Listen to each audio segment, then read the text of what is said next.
Okay, so now we're going to get into part two of our update video. So it looks like the part one did go through. It actually didn't have any issues, so I feel comfortable recording part two. So there's just going to be an update of what else has been going on. So as I had mentioned in our last update, we were looking at moving into a new house up in Antipolo. It's going to be a lot more expensive. We didn't go through with that, and the whole moving thing is a big topic on its own, so I'm just going to go ahead and cover the moving portion in its own separate video. The main thing is now we are living in a different house. We did eventually move, but not into the place we were thinking of. About a month or so after the move, that's when Fina had our daughter. So now Lori is about 2.5 years old. The house that we are in now, I'll just say that it is better, safer for raising a child, but it still has its challenges. Yeah, we'll talk about that later. But for the most part, a lot of the things that have been going on is I did get a pay increase. So, every December, in the U.S., every December they decide if they're going to do a COLA increase, the cost of living adjustment. And that means in January, after I had my daughter, I also got my COLA increase. So now with the VA's funding, because I am married, I have a spouse, one child dependent, 50% rating. So right now I'm getting $12.55 per month. It's a pretty good jump from what it used to be back then. I think at the time I was getting like $8.75 or something like that. So my pay has gone up, but of course having a child and all the other expenses kind of matches up. The amount of money that the VA is providing me for a child is not even close to the expenses every month to cover raising a child, but we make do. We are still at the point where, financially there are challenges, but we're making it work. There is no savings. I'm going to have to probably do an updated budget video just to kind of account for some of that if people are interested in knowing what our new budget kind of looks like. But we're okay. We're making it work. The lifestyle is definitely nowhere close to what it was back in the U.S. I mean, not even remotely close. But we're not slumming it either. So we have moved into a new place. We're not as far from her family as we would have been if we went all the way up to Antipolo. That was like an hour and a half trip, depending on your method of transportation to get up there. Is just not that great. We still live in the city of Benagonin, but we are now further south. So we're about a 20 to 30 minute drive, depending on traffic, and again, method of transportation. So we're just a little bit further south, but we're close enough to the family that we can still visit them a lot easier. Because we have a daughter now, we do have different childcare arrangements. So because of the whole COVID thing, lockdowns and all that, a lot of the businesses were doing work from home. So if you still actually had a job during lockdowns, you were working from home. Businesses, for the type of work that my wife does and stuff, they would provide a work laptop. You would work remotely from home, and that was that. Well, now that the whole lockdowns and all that stuff are over with, a lot of places are still using work from home. It's convenient because they don't have to pay for the rent and utilities and all that for maintaining an office. Your power and all that is provided by you. They're just providing you with, your laptop and all that stuff. So my wife still does work from home. She's actually moved on to a new, better U.S. company that she's working with. So that also comes with a better pay increase. It's just a much better job, less stressful job. I think she has just better people that she's working with, better bosses and stuff like that. But she still does work from home. With this new job that she took, she opted to take a night shift. It's just it's working out. Basically, what it means, she starts work at around like 10 o'clock at like 9 or 10 p.m. She starts her work, and then she does until 7 a.m.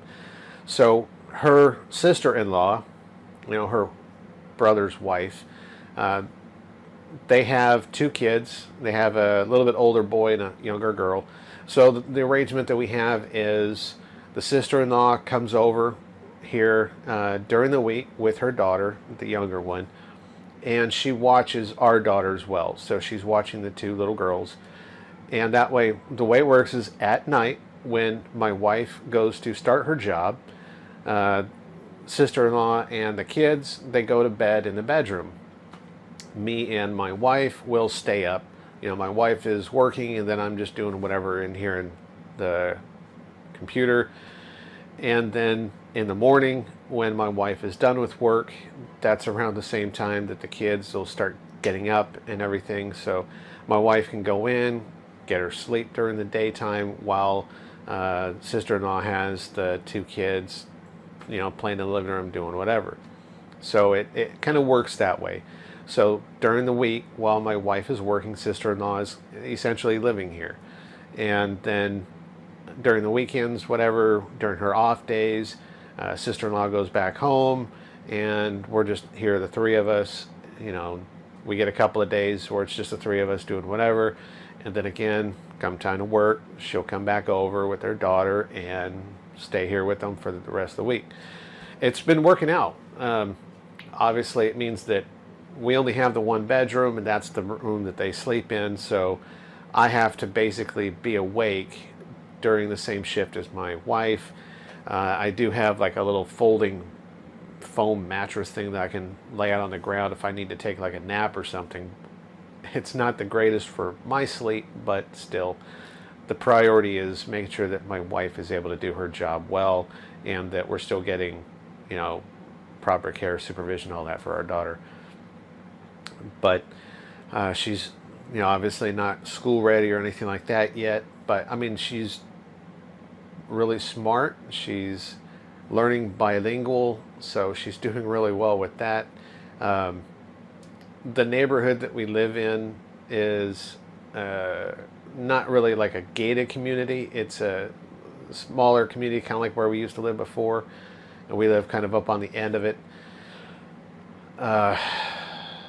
Yeah, that definitely has its challenges, but we're doing okay where we're at. It's a bit of an inconvenience to go into town for things, but we're able to make it work. We have found different options, alternatives to part of our shopping methods that are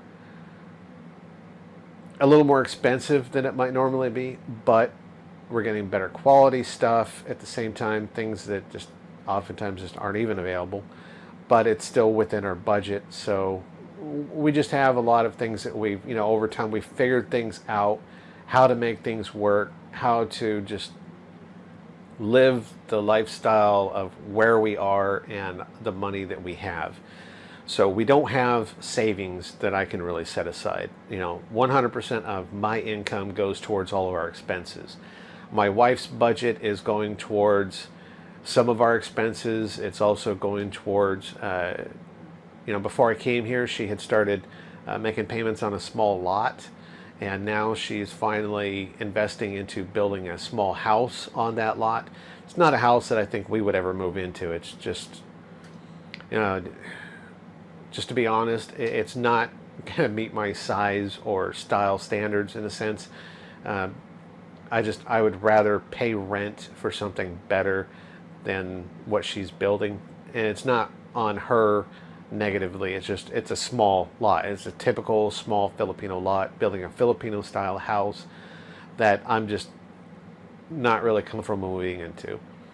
And she hasn't even finished building it yet, so I haven't seen it. But I'm just saying, I know that it's just not going to be something I would be comfortable staying there. So more than likely it's something that she's going to rent out, or we'll figure that out later on. But that's kind of where a lot of her funding right now, it's going into covering building of her house and just a bunch of other expenses.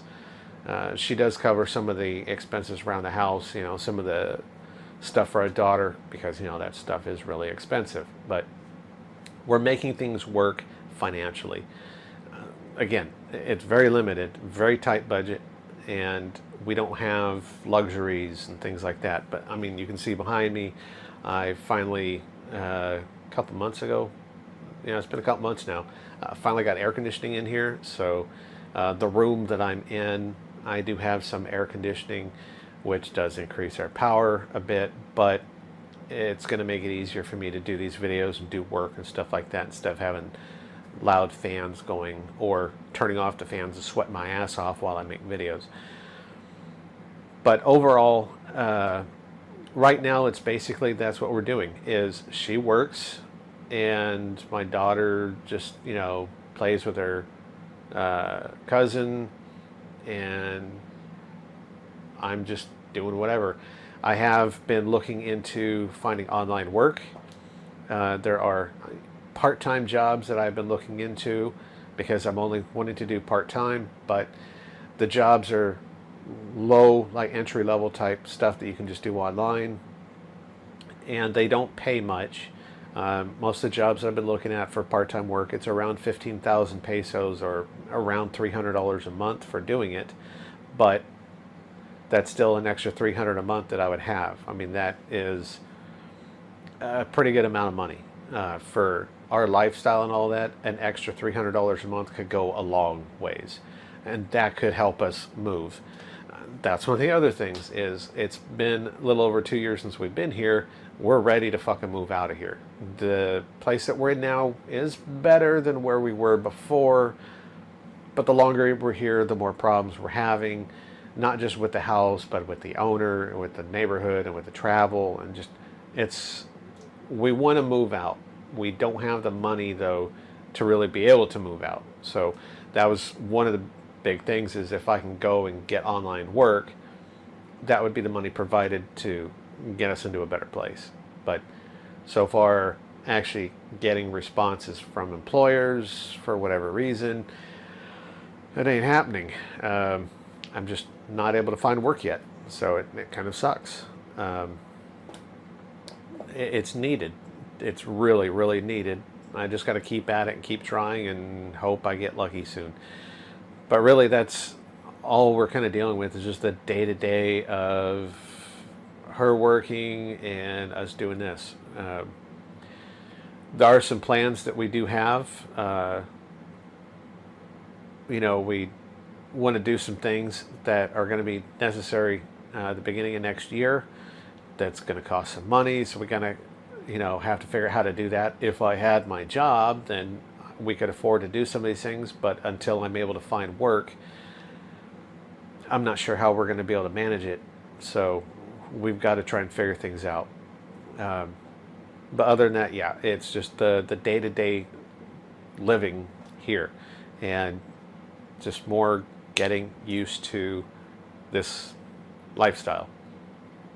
So what I will say is that now that my pay has gone up just a little bit, it's still nowhere close to what most of your other expats here are living with, but I've seen what it's like being able to afford it on a lower income, where it was just me, you know, my expenses with my wife, girlfriend, whatever at the time, fiance, whatever you want to refer to it, compared to having a little bit more of an income, and also now having my daughter in addition to my wife. So we can give some feedback on the lower income options of living here and what that's going to look like, because you don't really get a lot of honest feedback and opinions on living in the Philippines on a limited income. There are some people that touch on the topic, but it's not accurate, and there's certain reasons that I'll explain in other videos later, but that's some of the content that I want to put out there, is the realities of living here on a limited income. The main thing to mention is I'm talking about limited income, which is different than limited budget. If you're making $3,000 a month, but you're saying, well, I've got $3,000 coming in, but I'm going to limit my budget to $1,500 a month. That's different than just straight up saying my income is only $1,500 a month, so that is my budget. There is a difference there. Big fucking difference.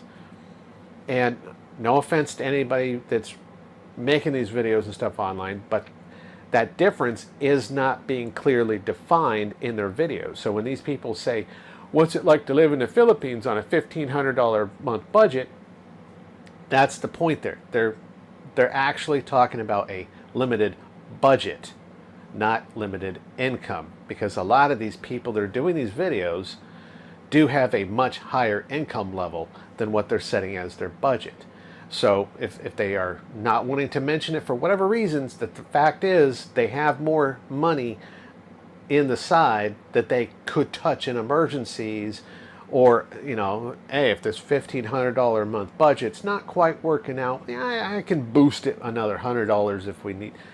If you have a limited income, the whole mindset of how you have to do things is completely different. And that's what most of the videos that I'm seeing people putting out, they don't have that low limited income. It's just they're setting that lower budget. Big fucking difference. And if you're coming here like me, where your actual income is much lower, there's a lot of things you got to consider that just they're not being explained in these videos, or the perception watching these videos, it's going to cause misunderstandings. And when you get here and you're like, well, but they said, no, motherfucker, you didn't, you know, there was misunderstandings, man. The difference between the two is drastic. So when you get here and you're on a limited income, you're going to see some major differences in what you might be seeing on these videos. And you're going to be like, oh shit. Oh, you know, if you're not prepared for it, things can get real tricky real quick. So I really want to make sure that I'm just kind of pointing this stuff out. Other things like housing. There's a lot of things with the housing that people don't mention, and I don't know why, but as a foreigner that hasn't lived here before and I'm wanting to move there, this is the kind of stuff that I would want to know about. Maybe it's not severe enough that I would say, well, I ain't gonna move there then. Maybe not that severe, but still it's important stuff that it's like mentally and physically, I want to be prepared for that. Because if that's the situation I got to deal with when I move there, there's nothing you can do about it. Don't matter if you're a millionaire, right? There's certain things that you simply can't affect. It's just, that is the way it is. But you want to know about it, just so you can be prepared for that. And a lot of this stuff is not being covered. And it blows my mind to understand why. How is it so many of these people are putting these videos out there where they know this is a problem? They are dealing with it. I can 100% guarantee the people making these videos are dealing with this stuff, but nobody's mentioning it. Nobody talks about it. It's like a forbidden topic or something. Or like once a video's getting set to YouTube, there's this magical cloud that fucking erases part of their memory while they're recording, and then they just, I don't know. But there's some stuff that really needs to be said and clarified. And I'm perfectly okay with saying this stuff, because I'm trying to make these videos not for the likes and for the ad content and for, you know, I'm trying to put this video content out there so that people that are in my situation or other situations where it's like, look, you just, for whatever reason, you're not wanting to stay in your country anymore, you want to come and give the Philippines a try. This is important stuff that's going to really make or break your experience here. How well are you going to be? Because I don't want people to spend thousands of dollars or whatever to come here and start getting set up, and then after a few months be like, wait, this is not what was explained to me. This is not the way that I was led to believe. This is not what I'm okay with. Now I've got to go and start looking for some other place to go. You know, maybe Thailand or something might not have these issues or whatever. You never know. So yeah, I'll go ahead and do that. Also, yeah, the chair, the other one, it doesn't lock too well. You know, it's not that great of a chair, so I'm tired of that fucking thing reclining back, so I'm just going to use this old damn thing. Hopefully video, audio is still good enough to get the message across, and we'll see how well this camera is going to survive. Because I've got a whole lot of stuff that I want to talk about. You know, I've had a lot of experiences and learning a lot of things over the last couple of years since I've been doing videos. A lot of this is stuff that needs to be talked about, and if this camera craps out, I'm going to have to figure out other options to get this info out there. But again, my channel's not monetized. I really don't ever see it getting to the point where it is monetized. So it's not like I'm making money from doing all this stuff. But yeah, if people have questions or comments or anything like that, feel free to post them at any time. If you want to have a private discussion about something, ask some questions or anything like that, send me an email. It's the jasonandrezal@gmail.com. That's a personal email. Any messages that go there, I'll read them and I'll respond to them. If it's something that I think a lot of people are asking, or if it is something important enough that I should do a video about it, then I'll do a video on it. If it's just something more low-key, something you want to keep private, then I'll just keep that discussion private. But I want to make sure that everybody has the information that they're going to find useful in the prospect that they might want to try and move over here. So thanks for watching, and hopefully these updates are going to go out there properly. Everything's going to work out, and I can go ahead and start getting into a lot of the other content.